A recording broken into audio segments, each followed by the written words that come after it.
Right now we are at the front side of the workshop, and here we can see there's different posters for the different series of packing machines. Right now we can see the Palletizer series. And this one is showing our robotic palletizers. Here we can see also a logo there.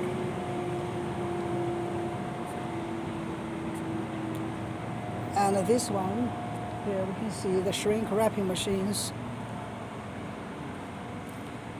is really widely used for the different liquid products such as drinking waters, beverage, juice, etc.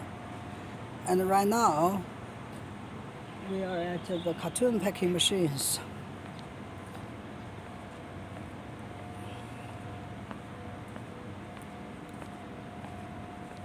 And here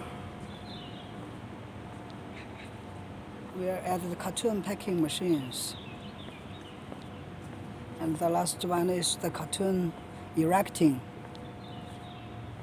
machines.